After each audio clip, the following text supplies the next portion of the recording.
What's her room? Charlie hears voices. On a Thursday afternoon, just after tea, Charlie Boner saw smoke. He happened to be looking out of his window when a dark cloud lifted above the autumn trees. The wind blew it south, and it moved through the sky like a great floating well. From on the other side of the city, there was a fire. Charlie could hear a fire engine racing towards it. He had no idea that in that mysterious and unexplained way he was connected to it, and was soon be drawn to the place where it had begun. Charlie slept well, got up the next morning, and went to school. After school, Charlie and his friend Benjamin Brown, who is not a black kid by the way, walked home together as usual.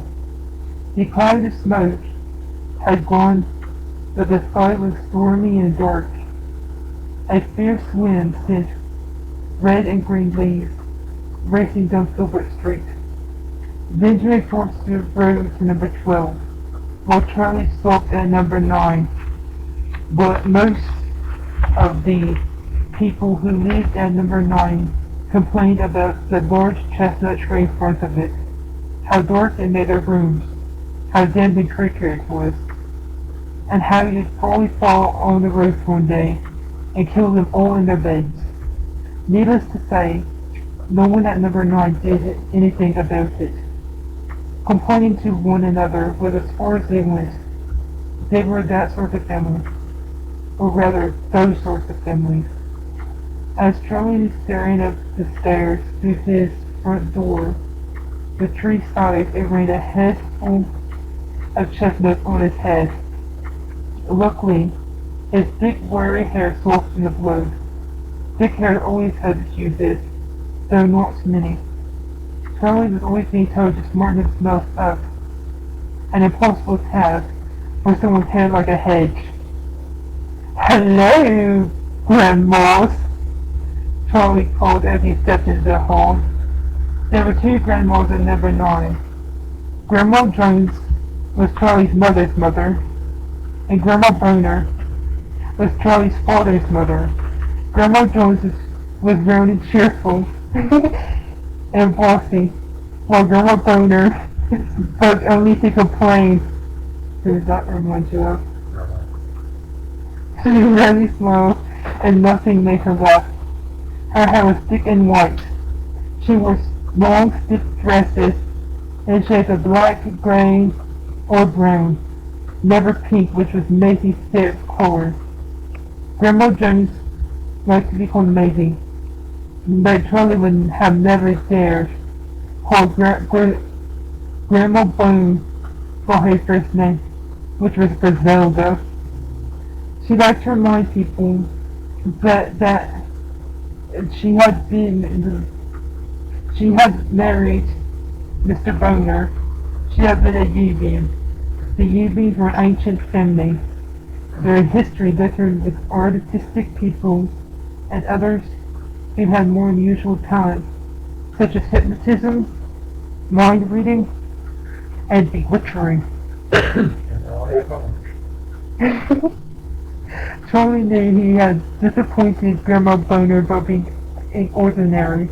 Even worse in her eyes, he was quite happy to be ordinary. When Charlie would rise home from school, it was always Maisie who gave him a wet kiss on the cheek and something to eat under his nose. Today Maisie had a large bump on her forehead. "Silly chestnuts," she told Charlie. Grandma Boner was always sitting in the rocker by the stove, criticizing Maisie's cooking or the state of Charlie's hair. Today the rocker was empty.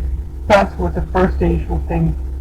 It was Benjamin's 10th birthday on Saturday, and Charlie had decided to make him a birthday cake instead of buying one. He had taken a photo of Benjamin's dog, Runner Beaner, smiling, or to be more precise, showed his incredibly long yellow teeth. Charlie had asked his mother to get the bone gorged as a quick photo on her way home from work. He intended to throw a balloon that is saying, "Happy birthday, Vincent," as the groovy said. The second unusual thing that was about to happen, at 5 minutes past 4, Charlie's mother ran in with a box of overripe apples with carbs. "They'll make a lovely supper," she said, thumping the box beside Charlie's plate and kissing his shaggy head. Amy Bones worked part-time in a grocery store, so there was plenty of fruit and vegetables at number 9. Charlie leaned away from the burning fruit. "Have you got my photo, Mom?" he asked.